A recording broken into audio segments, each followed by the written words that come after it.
वर्ष असतं 1986. एका 6 वर्षाच्या मुलाला पहाटे एक विचित्र स्वप्न पडतं. स्वप्नात देशाचे त्यावेळचे पंतप्रधान बॉम्बस्फोटात दिसेनासे होतात. घाबरलेला तो मुलगा थेट पंतप्रधानांनाच पत्र लिहितो. आश्चर्य म्हणजे त्या पत्राला पंतप्रधानही उत्तर देतात. मी काळजी घेईन अशी ग्वाही सुद्धा देतात. दुर्दैवानं 5-7 वर्षांनी ते स्वप्न खरं ठरतं. आत्मघाती स्फोटात त्या पंतप्रधानांची हत्या केली जाते. ते दुःस्वप्न पाहिलेला तो लहान मुलगा म्हणजे डॉक्टर अमोल अन्नदाते आणि ते पंतप्रधान होते राजीव गांधी. काल राजीव गांधींच्या पुण्यतिथीनिमित्त डॉक्टर अमोल अन्नदाते यांनी ही अविश्वसनीय पण तितकीच भावनिक आठवण शेअर केली. अर्थात या अनुभवाबद्दल बोलण्यासाठी स्वतः डॉक्टर अमोल अन्नदाते आपल्यासोबत आहेत. डॉक्टर स्वागत. आपल्यासोबत डॉक्टर अमोल अन्नदाते आहेत. डॉक्टर स्वागत आपलं पुढारी न्यूजमध्ये. एक आठवण, अशी आठवण की जी स्वप्नात आली होती. एक अशी आठवण की जी दुर्दैवानं खरी ठरली आणि एक अशी आठवण की पुन्हा स्मृती दिनानिमित्त ती जागी झाली. खरं तर प्रत्येकासाठी कालचा जो दिवस होता, ज्याने भारतीय लोकशाहीचं जे राजकारण पाहिलंय त्याच्यासाठी हा दिवस महत्त्वाचा होता. कारण राजीव गांधी हे या दिवशी आपल्यापासून फार दूर गेले. काय भावना होत्या त्यावेळच्या आणि कालच्या? खरं तर मला आजही तो प्रसंग आठवून माझ्या अंगावरती अक्षरशः शहारे उभे राहतात. कारण मी होतो 1986 साली 6 वर्षाचा होतो. पहिलीच्या वर्गामध्ये कदाचित मी असेल.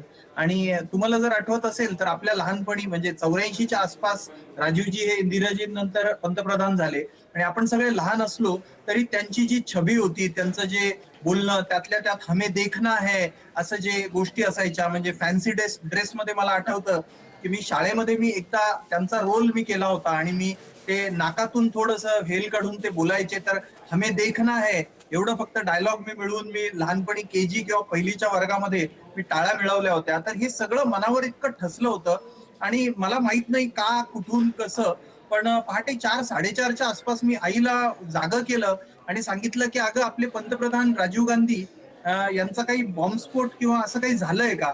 खरं तर त्या मृत्यू म्हणजे काय असतं किंवा काय असं काही कळण्याचं ते वयही नव्हतं.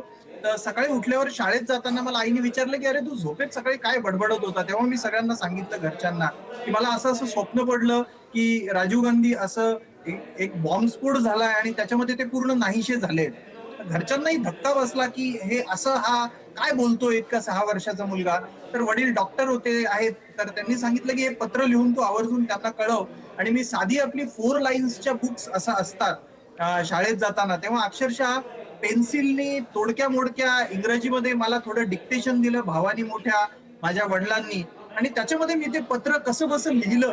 असे पानं फाडून, मला आठवतं की त्या वहीची पानं फाडून, आणि तसंच पत्र वडिलांनी रजिस्टर्ड पोस्टनी पंतप्रधान कार्यालयाला पाठवलं. आणि आश्चर्य म्हणजे 15 दिवसात मला राजीव गांधीजींचं, तेव्हाचे तत्कालीन पंतप्रधान, यांचं एक उत्तर आलं. आणि ते उत्तरही मला वाटतं की मी माझ्या फेसबुकवर शेअर केलंय. तुम्हालाही शक्य असेल तर तुम्ही दाखवू शकता की खरं तर ते जर पत्र मला आलं नसतं तर कोणाला हे आज खरंही वाटलं नसतं. आणि त्याच्यामध्ये त्यांनी इतका सुंदर मजकूर लिहिला की तुझ्या वयाला तुला देशाच्या पंतप्रधानांबद्दल असं काही स्वप्न पडतं, हीच माझ्यासाठी खूप मोठी गोष्ट आहे आणि मी तुझे आभार मानतो.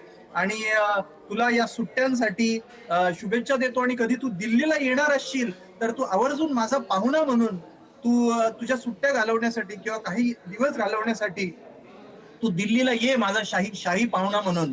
अर्थात म्हणजे मी कधी इतका लहान असल्यामुळे कोणी मनावर घेऊन मी कधी गेलोही नाही. पण सगळ्यात दुःखाची बाब म्हणजे 21 मेची ती सकाळ जी आपल्याला सगळ्यांवरती, एक देशावरती एक शोककळा म्हणून प्रत्येक घरावर कोसळली. आणि ती बातमी जेव्हा आली की श्री पेरंबदूर, मला वाटतं सकाळच्या वेळेला असतो काहीतरी 9-10च्या आसपास ती बातमी, की नाही, मला वाटतं सकाळी आली होती, मला ती वेळ नाही माहिती. पण मला चांगलं आठवतं की म्हणजे मी मोठा झालेलो होतो, पण आईने ते पत्र त्या कपाटातून काढलं आणि हातात घेऊन आई ढसढसा ते पत्र घेऊन रडू लागली की हे इतक्या दिवसांपूर्वी तुला कळलं, आपण सतर्कही केलं. आणि मला वाटतं की म्हणजे ही गोष्ट त्यांना आणि आम्हालाच कदाचित माहिती असेल, तेही विसरले असतील. पण एवढंच वाईट वाटतं की म्हणजे हे स्वप्न खरं व्हायला नको होतं आणि त्यांनी काळजी घ्यायला हवी होती. हे शल्य मात्र आज प्रत्येक भारतीयाच्या मनात आहे. कारण जर राजीव गांधी जिवंत असते तर भारताचा इतिहास अजून काहीतरी वेगळा असतो. नक्कीच 21 मे 1991 ते 21 मे 2026 एवढा मोठा कालखंड. खरं तर या अगोदर अनिरुद्ध मित्रांचं 90 डेज हे त्यांच्या मृत्यूनंतरच्या शोधाचं हे सगळं चित्रण आहे. पण या निमित्तानं जसं तुम्ही म्हणालात की हमको ये राह देखनी होगी, हम ये देखेंगे, हम ये सोचेंगे. मलाही आठवतं लहानपणी तो शब्द अत्यंत प्रचलित होता. आणि दुसरी जी आठवण तुम्ही सांगितली की अगदी पंडित नेहरू असतील किंवा इंदिरा गांधी असतील, तसाच जो गुण राजीव गांधींमध्ये होता की अनेक लहान मुलं त्यांच्यासोबत दिसायचं. की या सगळ्या गोष्टीचं जे शल्य आपण मनात घेतो त्यावेळी एक गोष्ट आणखीन जाणवते, ती म्हणजे त्यांचा लोकांशी असलेला जो संपर्क होता. म्हणजे अगदी नुकतीच चाललेली वेब सिरीज 90 डेजमध्ये त्या गोष्टी अगदी उलगडून सांगितल्या होत्या की कितीही पत्र लिहिलं तरी किंवा त्यांना सूचना पण मिळाल्या होत्या की असं तुम्ही वागू नका. त्या अगोदर श्रीलंकेच्या दरम्यान एक मोठा हल्ला पण झाला होता. अशा अनेक गोष्टी राजीव गांधींच्या बाबतीत आहेत. पण अशा संकटाची सूचकता, लोकप्रतिनिधींचं असलेलं जनसामान्यातला सहभाग आणि आज आपलं असलेलं सामान्यपण, यातनं नेमकं काय सांगावं असं वाटतं?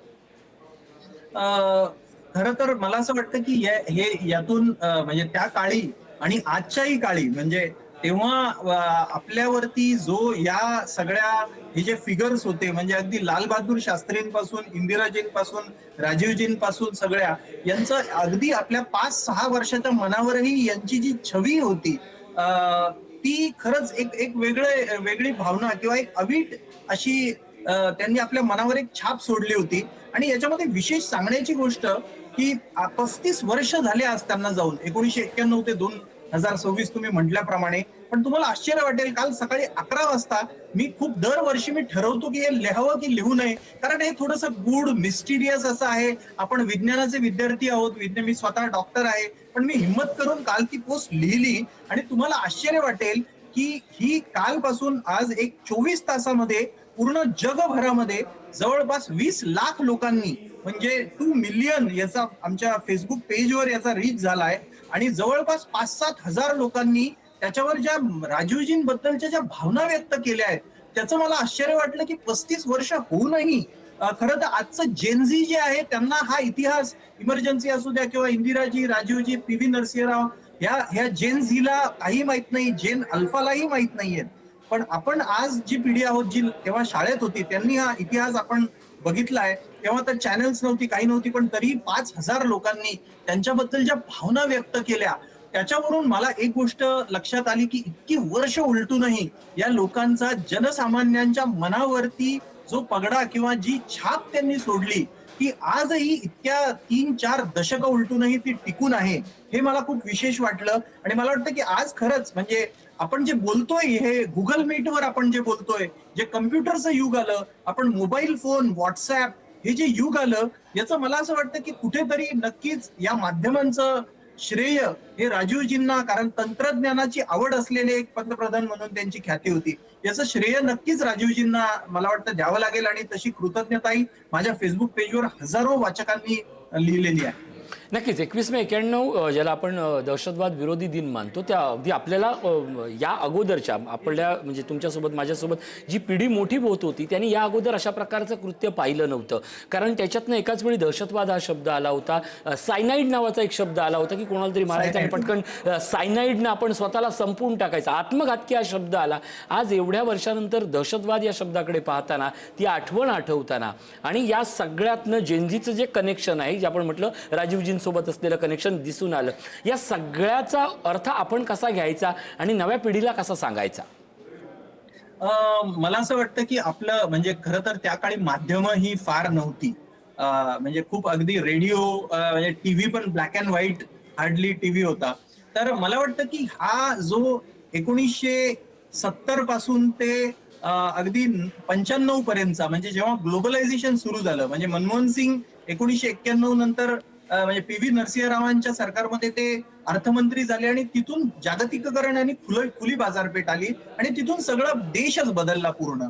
तर मला वाटतं की हे तुम्ही जसं म्हणता की प्रभाकरन हा शब्द म्हणजे ज्यांच्यामुळे म्हणजे पूर्ण त्या तमिळ इलम आणि तो सगळा श्रीलंकेचा जे सैन्य पाठवलं होतं. आणि तुम्हाला आठवत असेल तर श्रीलंकेमध्ये 3-4 म्हणजे मृत्यूच्या 84 नंतर 86-88च्या आसपास श्रीलंकेमध्ये एका सैनिकाने राजीव गांधींवर हल्ला केला होता.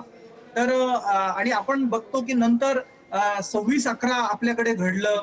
आणि कित्येक नंतर दहशतवादी हल्ले घडले, नंतर मुंबईचे बॉम्बस्फोट घडले. तर मला वाटतं की ही जी श्रृंखला जी सुरू झाली ही ही म्हणजे इंदिराजींच्या मृत्यूनंतर नंतर सगळ्यात मोठी घटना ही राजीव गांधींचा अशा प्रकारे आत्मघातकी हल्ला, आणि तिथून तो इतिहास आता अगदी पुलवामा पर्यंत कशाला, मला वाटतं की परवाच्या पहलगाम पर्यंत येऊन पोहोचलाय. तर बघा, तुम्ही बघा की सगळे पात्र बदललेत अर्थात नक्की. तेव्हा. एकूणच या सगळ्यातनं ही जी समोर दिसणारी वर्तुळ आहेत त्यातनं आपण खूप काही शिकायला हवं. खरं तर ते संकेत होते 6 वर्षाच्या मुलानं दिलेले, पण ते अशा आठवणी आणि एका मोठ्या पंतप्रधानानं रिस्पेक्टफुली आपल्याला दिलेलं उत्तर असतील.